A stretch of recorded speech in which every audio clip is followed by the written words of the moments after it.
Gordon's Whistle. Gordon was cross. "Why should Henry have a new shape?" he grumbled.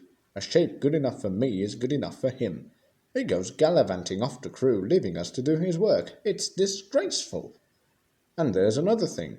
Henry whistles too much. No respectable engine ever whistles loudly at stations. It isn't wrong," said Gordon, "but we just don't do it." Poor Henry didn't feel happy any more. "Never mind," whispered Percy. "I'm glad you're home again. I like your whistling." "Goodbye, Henry," called Gordon next morning as he left the shed. "We are glad to have you with us again, but be sure and remember what I said about whistling." Later on, Henry took a slow train and presently stopped at Edward's station. "Hello, Henry," said Edward. "You look splendid. I was pleased to hear your happy whistle yesterday." "Thank you, Edward," smiled Henry. "Shh, shh. Can you hear something?" Edward listened. Far away, but getting louder and louder, was the sound of an engine's whistle. "It sounds like Gordon," said Edward, "and it ought to be Gordon. But Gordon never whistles like that." It was Gordon. He came rushing down the hill at a tremendous rate. He didn't look at Henry, and he didn't look at Edward. He was purple in the boiler, and whistling fit to burst. He screamed through the station and disappeared. "Well," said Edward, looking at Henry.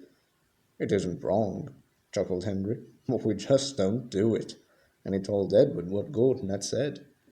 Meanwhile, Gordon screeched along the line. People came out of their houses. A raid siren started. 5 fire brigades got ready to go out. Horses upset their carts, and old ladies dropped their parcels. At a big station the noise was awful. Porters and passengers held their ears. The Fat Controller held his ears too. He gave a lot of orders, but no one could hear them, and Gordon went on whistling. At last he clambered into Gordon's cab. "Take him away!" he bellowed, "and stop that noise!" Still whistling, Gordon puffed sadly away. He whistled as he crossed the point. He whistled on the siding. He was still whistling as the last deafened passenger left the station. Then 2 fitters climbed up and knocked his whistle valve into place.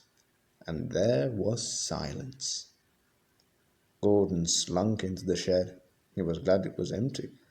The others came in later. "It isn't wrong," murmured Henry to no one in particular, "but we just don't do it." No one mentioned whistles.